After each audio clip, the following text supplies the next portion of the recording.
think our first speaker, David Smyth of Millennium Space. Which one is yours? The second one. All right. So this is a life story. I actually was lucky enough to start playing around with flight software when I was the year between my freshman and sophomore year in high school, which was sort of unusual. It was kind of like this, but not quite. I actually came in right with the very first, the summer before the very first microprocessors were released, the summer of '72, it was a 4-bit that I learned on was a 4-bit microprocessor with really fast 128 kilo instructions per second, and 4-bit words and a 12-bit address space and a stack that would take one address. So you could do recursion. No, actually, you needed that for the one interrupt. So there weren't really that many options. 16 instructions, primary instructions with a few multi-word instructions, but and it was just done in assembler and machine code. And again, I wasn't the first one, but this is kind of what our crowd looked like. That was about how many microprocessor programmers there were at the time, and that's kind of what we usually looked like. But we were actually, the people that I worked with were handpicked out of the engineering ranks. There weren't very many computer scientists back then. So it's just people that could really just get things done, which is today not that unusual in the software ranks, flight software ranks, is that it really does continue to require, as we all know, it continues to require people that can see from the top to the bottom of the technology stack. In the beginning days, that big white diagram in the middle, that was really the primary programming manual.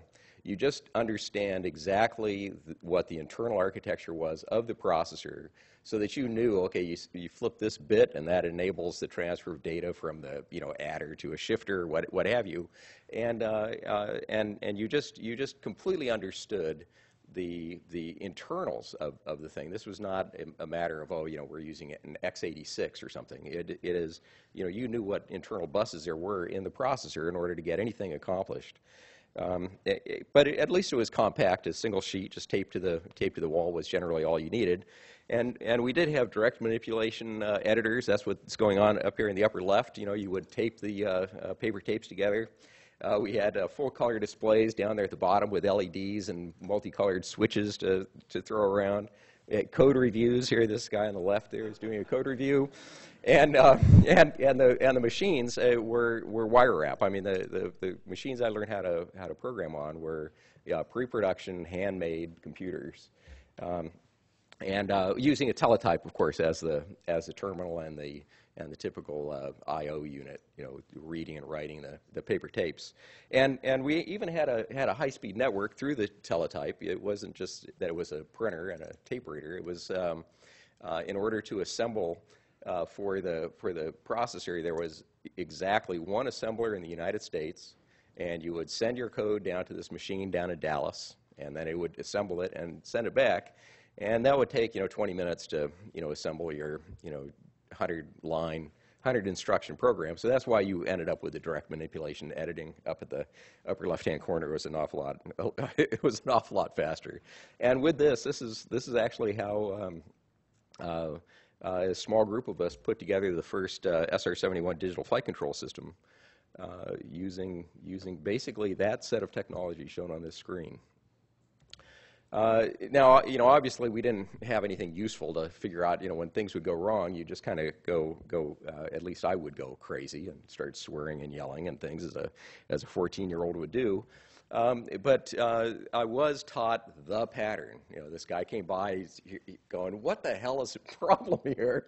And I go, "Well, I can't, I'm getting stuck again." And he goes, "Well, this is really all you got to do." And the interesting thing is that how much this pattern has remained the appropriate way to do it. Identify the data that you're working with and make sure you understand what the types are. we didn't have very many data types to choose from. It was sort of how many BCD digits that you would do. That's how 4-bit machines work, is that you're doing it on a BCD digit by digit basis. Then you get the algorithms, which are so weird. It required a mathematician. They just weren't the kinds of things that you would sit in. I mean, I was implementing, tangents and all the transcendental functions and various integrators and things like that. So it was fairly sophisticated math that I didn't really know that well yet as a 14-year-old. And so the mathematicians would give me these things, and I'd figure out how to actually make them work. And then you also just had to keep track of what data is operated on by what algorithm. This is very much a precursor to, or shining the light on object orientation. Or high performance databases where data locality is crucial to performance. Or even today, where you're dealing with caches, and your performance is directly related to how well you use cache, and that is all about data locality. So we had to deal with data locality just because the addressing was such that you had to have the data close to the instructions, or you couldn't get it. You had such limited addressing modes in these processors. And then you just select one of the 16 instructions that takes data from the source and operates on it how you want to store it. There you go. And now repeat. There you go. That was the algorithm. In a way, not too simple. But this was being done without absolutely no infrastructure of any kind, no operating systems, nothing like that. But it was interesting to see how simple systems had to be before techniques that we still use today started to emerge. So soon after that, in the late 70s, then operating systems and real programming languages could be used on microprocessors. This on the left there was a nice, pretty, colorful, professional-looking Micronova and the Data General terminal that went along with it. And that was beginning of a decent operating system for processors. There was the idea of tasks. There was a little bit of a structured file system. There was, it would boot up, and you'd have a command line, shell, and so forth. So it started giving the feel of what was to come. And you write everything on floppies. We used BASIC more and more. It was amazing how much BASIC was used during these late 70s for at least for prototyping, but even for full-on implementations of some things. You could use print and input for I/O. It was amazing. There were actually constructs in the language to do it instead of having to do it completely separately like in most other languages. And then lots of assemblies for all the different languages. Now during this period of time, there was certainly no such thing as the Wintel monopoly, right? It was lots of different kinds of processors, lots of different languages, lots of different OSs. So it was it continued to be a very fast-paced learning world. And with the operating systems, then the real-time, the concept of what is real-time started to emerge. And this, again, the pattern, which is, again, stuck with us, was very, very early emergent. And those few of us that were actually doing this kind of stuff all totally got it. And that is that you set the priority based on time to deadline. Closer to deadline, the higher priority. And if you're running anything at high priority, it's got to have a short runtime. And the thing that I found sort of odd from this late 70s emergence of real-time software is that the operating systems did not approach the problem this way. They don't talk about time to deadline. There's not even a way to specify time to deadline. You just say what the priority is. So in fact, it always kind of struck me as, why don't the lessons from the actual practitioners make it into the architectures of the tool chain that we have to use? And it continues to be like this today. But there's nothing but highly experimental operating systems that use actual time to deadline to compute priority. But that's the function. There's no other function to choose priority.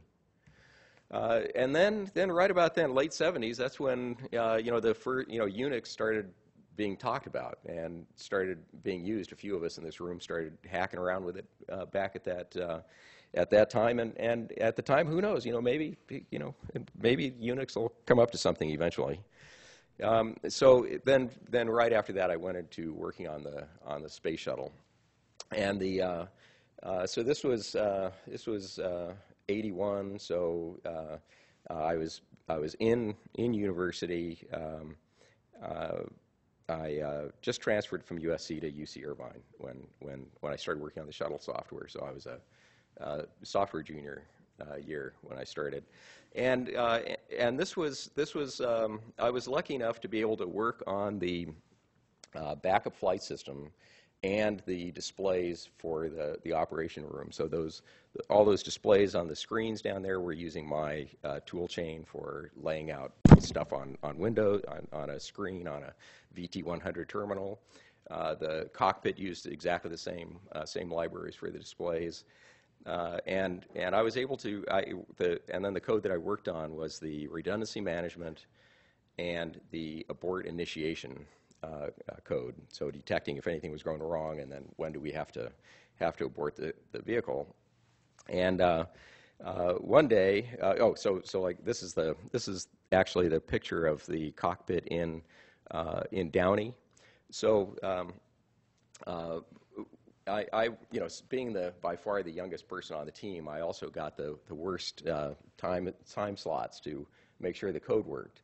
So I'd go into Downey at about midnight, and I'd work until about 4 or 5 o'clock in the morning, and then someone else would come in and take the shift.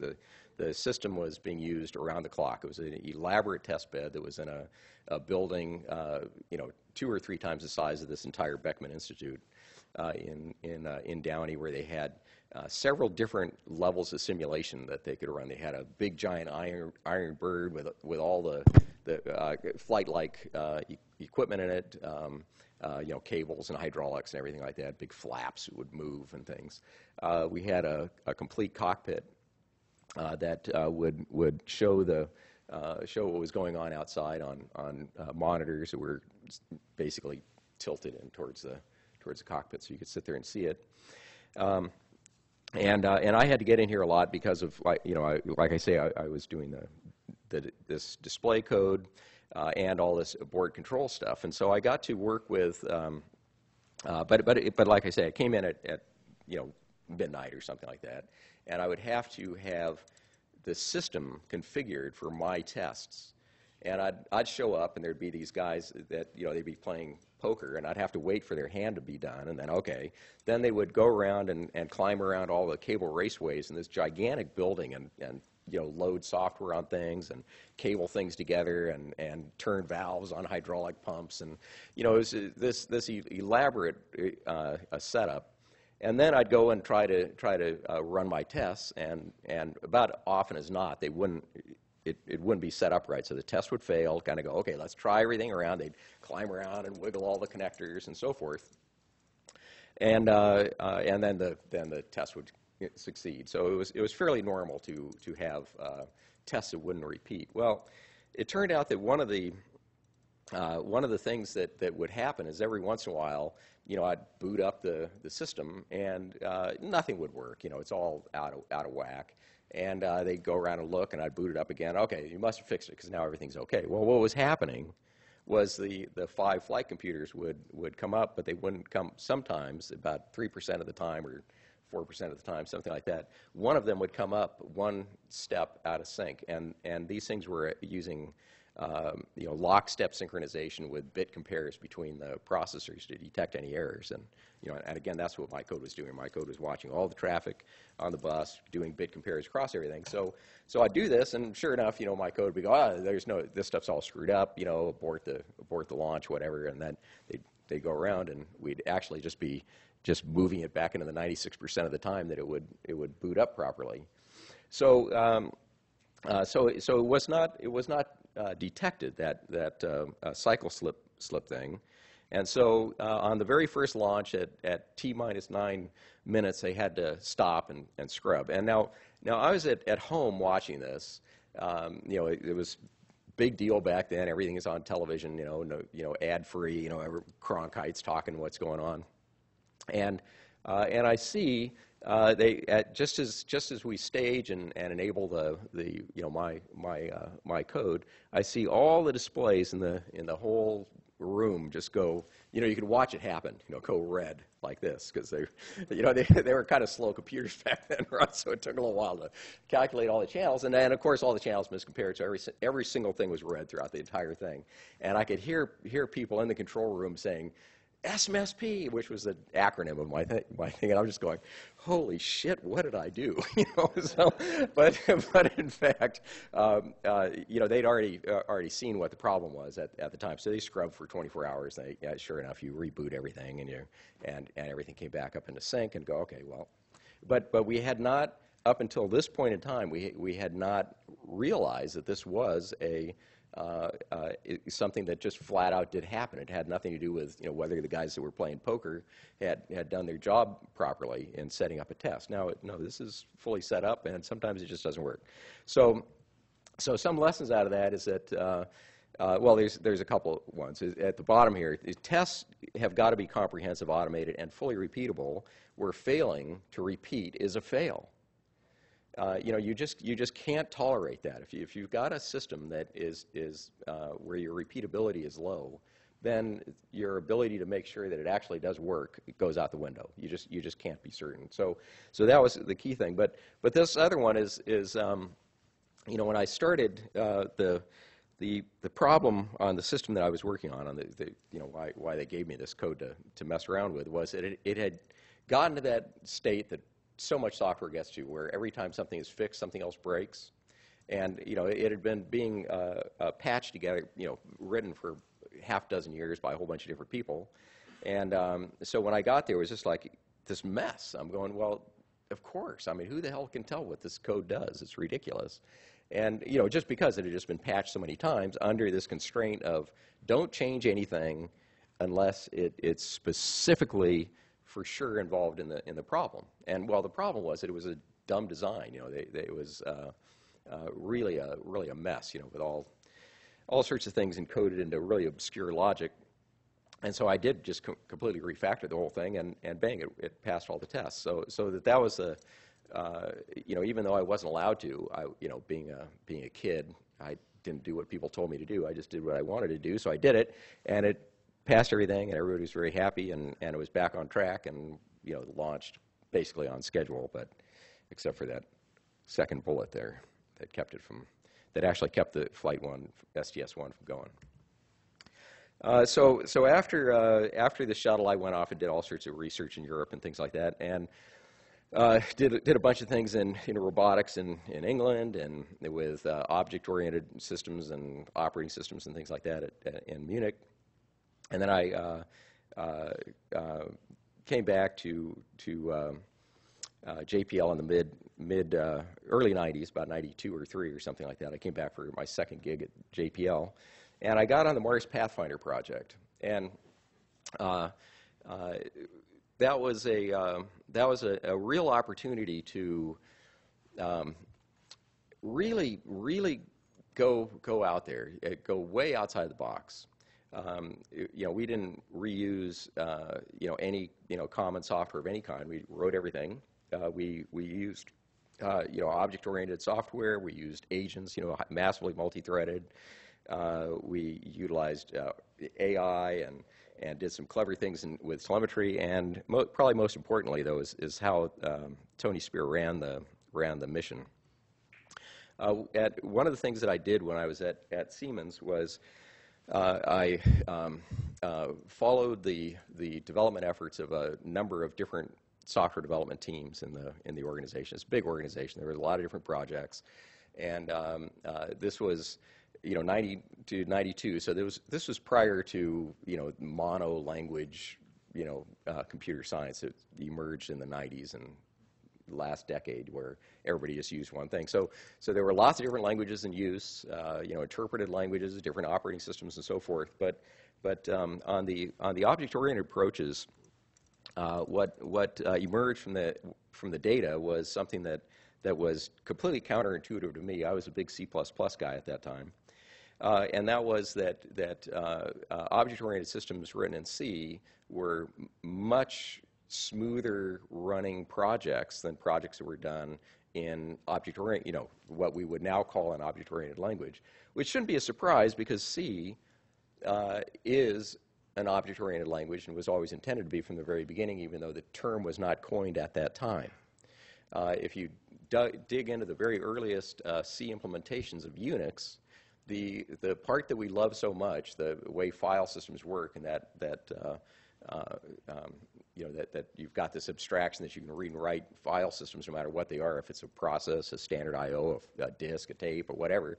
It all works the same. Well, that's because it is object-oriented, and that's using, you've got an object, a file object inside of the kernel. It's got a set of functions that are bound to it, so that when you do a read, it does the appropriate read for the kind of file that you've created. So C was, its very first implementation was an object-oriented system, and it in fact works really nicely.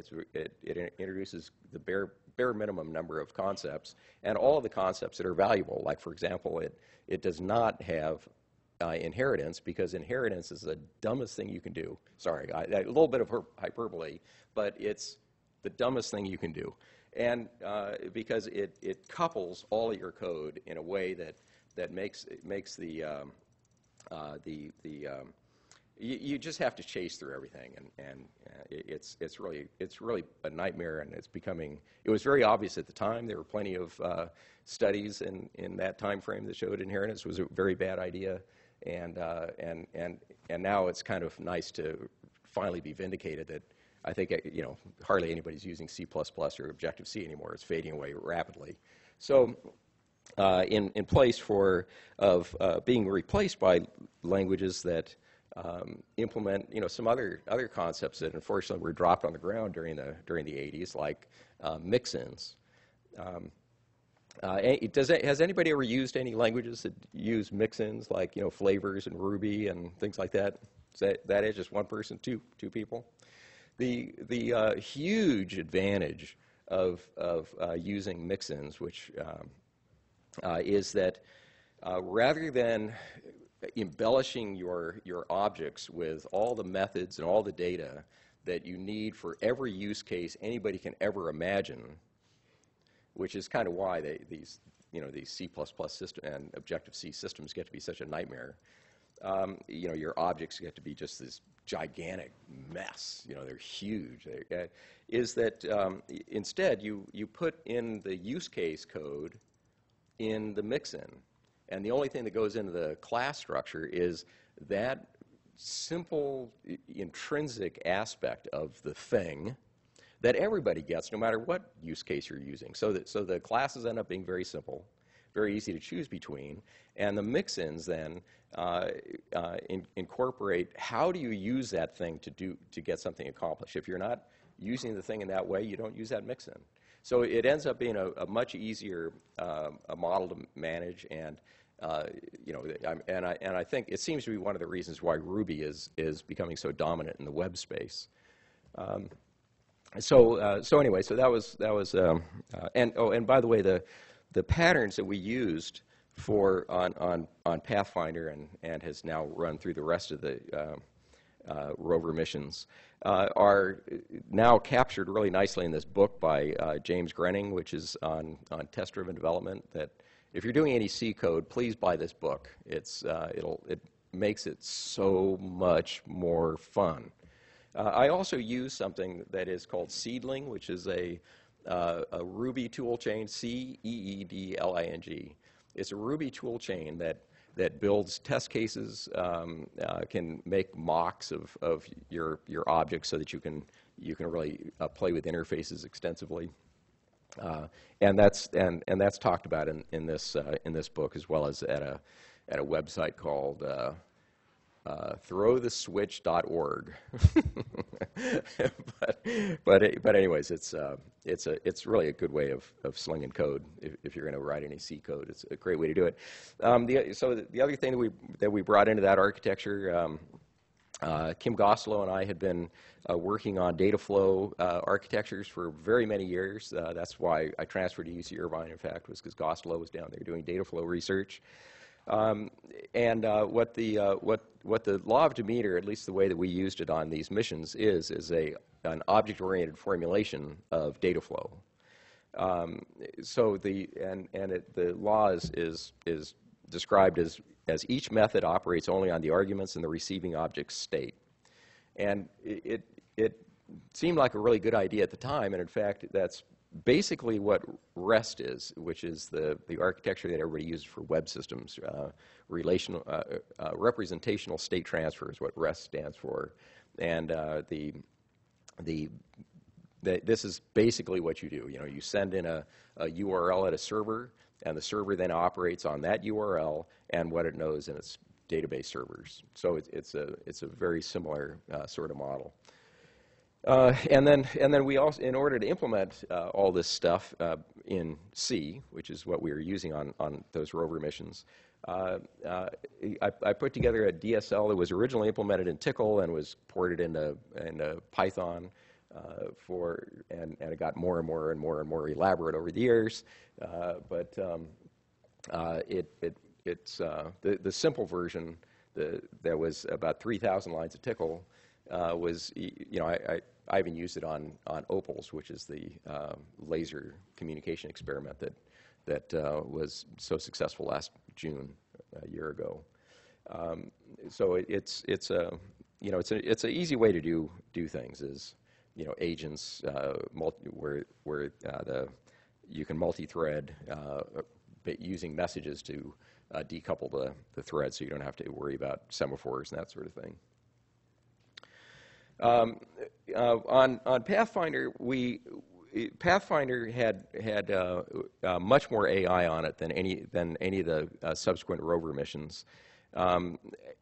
We had to do it on the sly. I didn't even tell Glenn Reeves what we were actually doing.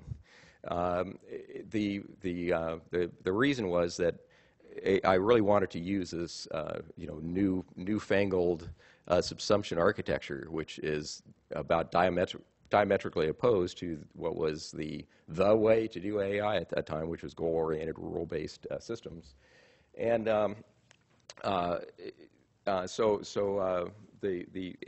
what's really nice about using the subsumptive AI is that you attack the problem in the way that we have to do it in flight software anyways. You start at the bottom and work up. And as the longer you work on it, the smarter the system gets. So you don't actually start out with, there is a WBS item that is do the artificial intelligence on the system. It's an emergent AI. The system just gets smarter and smarter, more and more coordinated as you work on it. And since we were doing all this stuff using this DSL to make all the code into agents, so that you could communicate to any little snippet of code using commands and get the data out of it using telemetry. We ended up, in the system were still these very, very low-level commands, like, you could read and write every register to every device, for example, through the command system and get telemetry back out of it through the telemetry system. But as time went on, so we ended up with hundreds of commands in the command dictionary, about the same number as Cassini had. But in fact, we only used about 20 during the mission. We only used the very high-level ones that actually had a lot of behavior built in. Things like do EDL. We didn't have to sequence that. It was and EDL had all these behaviors built in to watch everything and roll back and all those sorts of things. Just starts emerging after a while. And so the reason that there's much less on MER and essentially zero on MSL was because we didn't have the schedule, so we just never got to that point. Also, one of the things about if you really are trying to go and make a highly intelligent system like this is the reality that nobody can see exactly what's going to be intelligent downstream. It's not something that's very easy to plan. So if you've got an organization that is really big, a whole lot of people involved, big giant budget, very high risk, very high visibility, things like this, there's a necessity to plan things out, and planning eliminates the possibility for innovation. And that's what this kind of stuff is all about. So on these much bigger subsequent missions, we planned out the high technology part of the mission. On the telemetry side, telemetry's been around since forever. of course, and the typical way of doing it is at very early in the project, you figure out what your bandwidth is, downlink bandwidth, and then you allocate or uplink bandwidth, and then you allocate it out to all the subsystems, and that's what you live in. You get 100 kilobits, you get 10 kilobits, whatever it is, and then you live in that. And the what we decided to do was instead of trying to make decisions early, we wanted to make decisions late when you've got better information. And we also wanted to make sure that we maximize the value of telemetry. That was actually the goal. The goal wasn't to make it easy to distribute it at the very beginning of the project, and so that it's a nightmare from the beginning of the project to the end. Instead, our goal was to maximize the value of the telemetry. So that means only send down stuff that actually matters, that anybody cares about. So we implemented things like on change and on delta for channelized telemetry, and we had basically a logger on board that was called EVR, but a logger system that had these various categories like debug and warn and fatal and so forth, so that you could get the information out that you wanted to see. You could turn knobs on the telemetry system so that if you wanted to get debug data out of this one subsystem and only fatal data out of everything else, it was very simple to do. So it was sort of moving some of the ground data system processing on board the spacecraft is what we were really doing, because these are things you do on the ground all the time. And again, part of it was, we wanted to make the vehicle seem like a workstation on Mars, a node of the internet, instead of just a computer or a device up there. And then also just using ACNAC commands to delete or retransmit. And doing that, we originally planned on making that automated. It's not that complicated to do automated protocols to ACNAC, but the problem is that there's a huge amount of variability to the value of data. Some data, like what is the current state of the spacecraft, you really just want the most recent one. So there's no reason to retransmit that. It's super important. You want to see it as soon as you want it, but if you miss it, you want the newer stuff. You don't retransmit it. Other things are exactly the opposite. You're getting your science data. You want to retransmit that stuff, and the value of it might go up over time instead of down over time. So there's a necessity to keep humans in the loop on that sort of thing. And then the Pathfinder project organization itself was enormous change for me. It reminds me, even today, it reminds me of how a lot of startup companies start, and it's an interesting way to do it. And that was that, first of all, that everybody knows the organization's success criteria. What are we trying to do with this mission? What's the most important thing we should do with this mission? What's next? The way that we did this on Pathfinder was Tony Spear. Tony Spear had these posters made up, 3 by 4 foot posters or something like that, with a list of about, I think there were like 6 or 10, something like that, items like, successfully land on Mars, unfold the panels, roll the rover off, take a panorama. There were these sets of criteria like that were identified, and they were clear enough and actionable enough that when we were sitting in a meeting, you could sit there and go, "We've gone off the end of this list. Meeting over. We don't need to talk about that. It's no longer of enough importance to the project for us to do the engineering on that. Just stop there. Let's keep our eye on what's super important."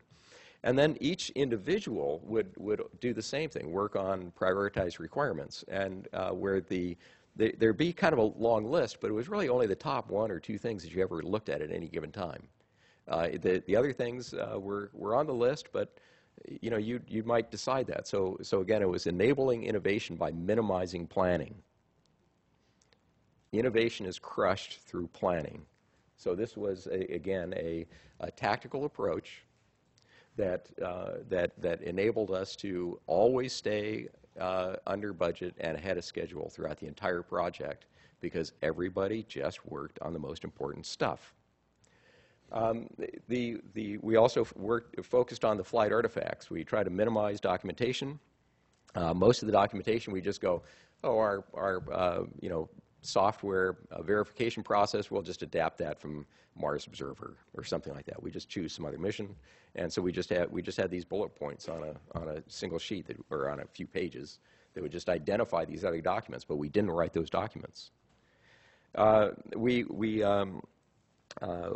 push the system engineering to the individuals that had to do the job.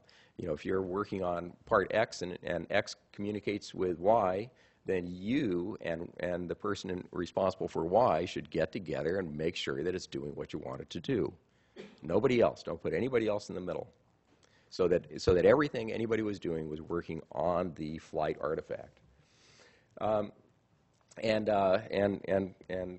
Really an awful lot of this stuff really comes down to Tony Spear. He was project manager, but he was also mentor. He was a mentor to me, Brian Muirhead, a lot of people who were on the project, and he also happens to be the mentor of the CEO of Millennium Space Systems, where I work today. At Millennium, we are trying to really do the entire corporation on this model. We have virtually no management of any kind. We have almost no institutional controls, that instead it is down to the responsibilities of the individuals, and where we are working with artifacts that are clear enough to be communicative enough across domains so that we don't screw up what's on the other side of an interface.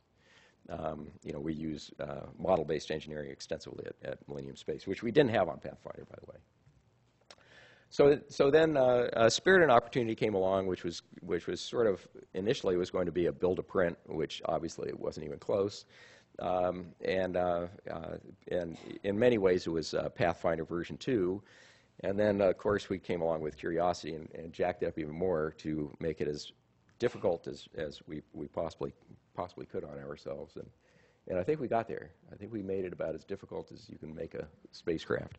So success on that point. But and then what I wanted to go in on now was the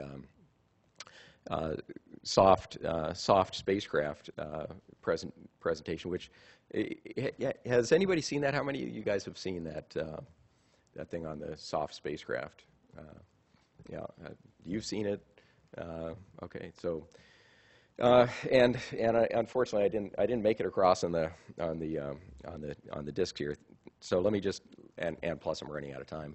Let me just explain to you just a little bit of where I've gone based on this experience into what's going on in my life in flight software today, and that is really bought into model-based engineering. I think that we're one of the most aggressive adopters of model-based engineering and around. We stand up full simulations of a vehicle within a few days of working on a given project. We've got and this is using predominantly MathWorks Simulink environment. How many people have used MathWorks products? A lot of people. How many people have been using the National Instruments LabVIEW kind of products? A lot of people. While the LabVIEW stuff actually I think is much better technically, it has one unforgivable sin, and that is that it's closed. With MathWorks, MathWorks is not open source either, but they do make their software run on a lot of different kinds of platforms, in particular on top of Linux, so that it's quite easy to take the Simulink generated autocode and run it on flight computers, whereas the National Instruments stuff is very easy to run it on National Instruments hardware. It's wonderful on NI hardware. I mean, you can get so much done so fast. So I think it's great on the GSE side of it. But when you're talking about on the flight side of it, it's portability. We're not going to fly NI Rios. We're going to fly our flight computers. So we're using Linux on board, so Simulink is a really good model for us. I mean, a system for us to use for model-based engineering for the flight side. We've found that the amount of C code that we have to write is descending rapidly over the last year. It's reduced by well or over an order of magnitude, so that we still write a little bit of C code, but it's getting to be hundreds of lines of code for a mission. It's that small. We can model everything in Simulink, and now Simulink, if you're a programmer, is awkward. I really don't like it personally, but it's not about me. It's about getting domain experts who both understand their device, their system, and also people that are on the customer side that don't care really how we implement it. They just want to make sure we're implementing the right thing. And doing this model-based engineering, especially to the absolute complete extent, as what we're doing a pretty good job of doing it completely everywhere. It really does make that easier. Communicating with the customer that you're on track, you're doing what is important to them, and if they change their mind, it's very quick to show them the effects of the change, because we're first working at this high level. We're attacking the problem at a high level. So it's a nice way to, I think it's a nice way to go. It still has some horrible problems when you start getting FPGAs involved, and sometimes you want to have FPGAs involved, and the support for FPGAs is a lot more, it's more brochureware than factual. It really doesn't work very well. But that's sort of a challenge. You know, by one of the concepts, you know, one of the problems that with curiosity, in fact, in my opinion, the fundamental problem with curiosity was that there's no margin anywhere for anything, and that the margins were exceeded before PDR. So the entire development of the project was constantly, you're just battling up against nowhere near enough anything to do anything. And you know, it just starts coupling everything on the vehicle.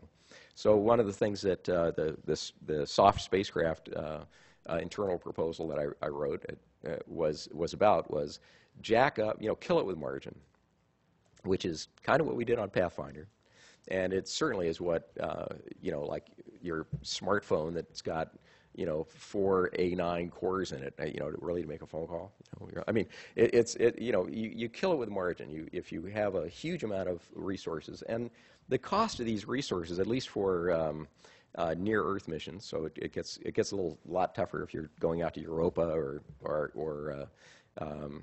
but I think we could probably even do it on Mars. The cost for, you know, adding another 500 watts to your 1,000 watt budgeted mission is not that much money when you compare it against engineering expense of just dealing with, you know, one tight interface across a vehicle. It's not that much money. So if you can kill it with margin, throw lots of computing power at it, lots of memory, lots of bandwidth, lots of electricity, you know, all that stuff, then life gets fundamentally easier. The spacecraft that we're building at, you know, I got into a whole lot of trouble at JPL for proposing that we could do missions for 1/10 the cost of the existing missions, and I got, you know, called out in the lobby of 301 on my way to lunch one day by one of the section managers who said, "What are you trying to do? You want me to fire 90% of my guys?" And you know, that wasn't the point. The point is that we have to keep doing what we do better, and cost is a good indicator. It's not the only indicator, but it's a good indicator for, you know, are you able to actually do things better? You know, by killing things with margin and attacking things, the sort of the premise of that save 90% on the cost was get rid of system engineering by killing it with margin. What we've been doing at Millennium Space is exactly that. You know, our flight computers are not, you know, the 10 or 20 MIP effective throughput of a RAD 750, although we have those too. We do fly those too. We're working on one right now with Robert Clary from Southwest Instruments up there at the top here. But we're also going after orders of magnitude, many orders of magnitude faster flight computers that are based on open standards. Where we're running Linux and web technologies, including Node and Ruby, on board the spacecraft. It's a cheaper way of doing it. That's why the internet businesses work that way. So, anyways, that's the end of that talk. Look at that, 10 minutes over. Sorry about that. But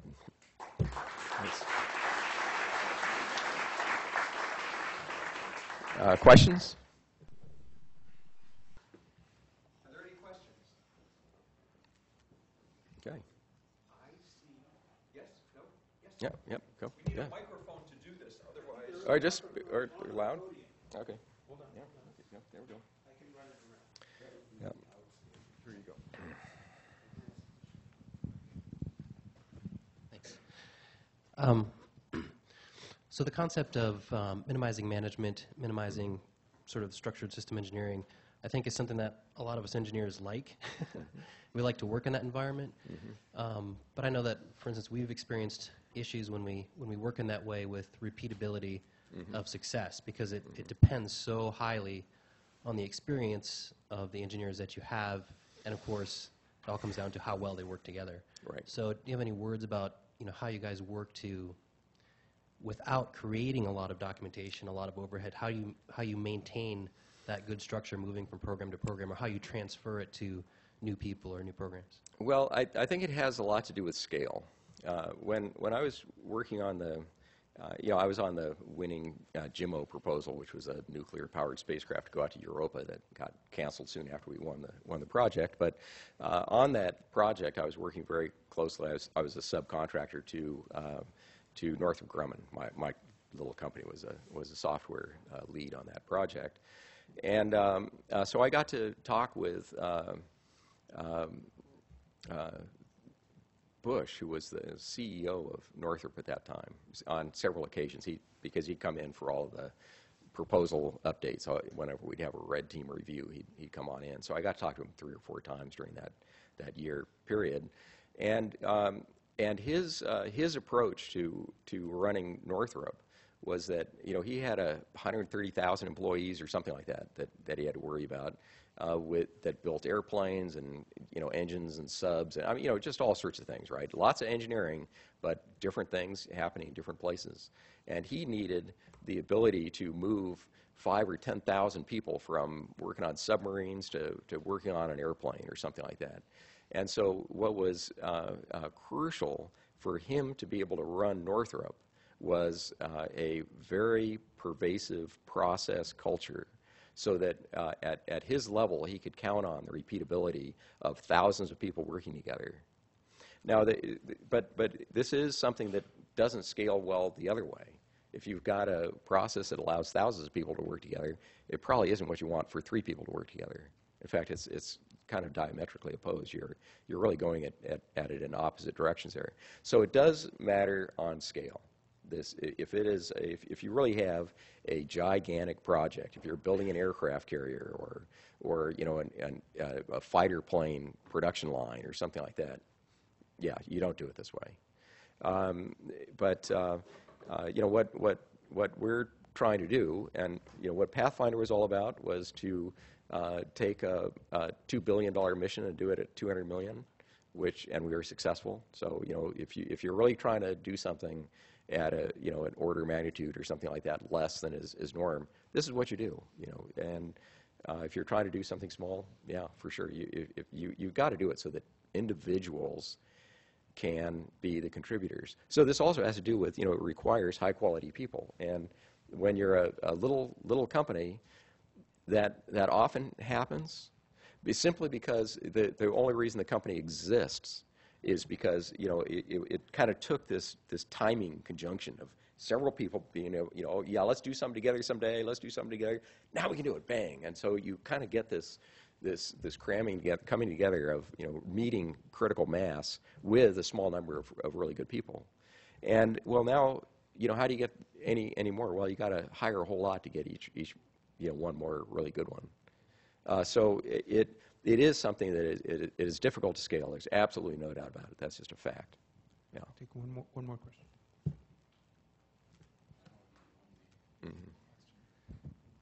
So you talked about using model-based methods, and then using basically getting code automatically output from Simulink. But you also talked about using things like Ruby and other, web. I would think web design and higher level languages. Right. So how do those two things mix? And I guess one other question is, what processors are you using that are orders of magnitude more powerful than a RAD 750? Okay, the second one first is we're using multi-core, multi-gigahertz silicon on insulator commercial processors. I have to be careful about getting too specific about exactly what it is, but that much I think is we've been dealing with this stuff for many years, so I don't think it's so secret.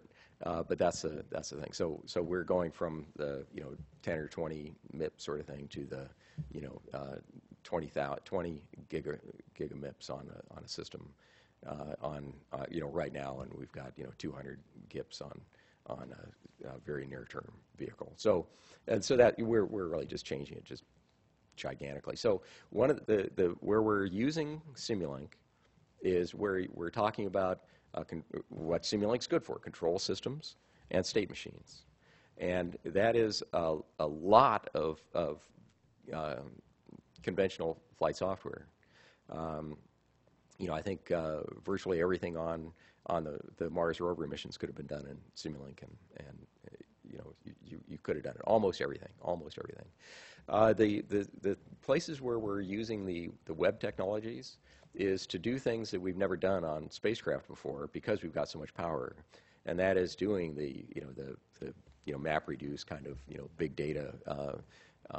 So instead of doing things like on change and on delta on telemetry channels, we're actually looking for things that really matter on board, and so that the level of it's highly reduced science data or observational data that we can transmit. Yeah.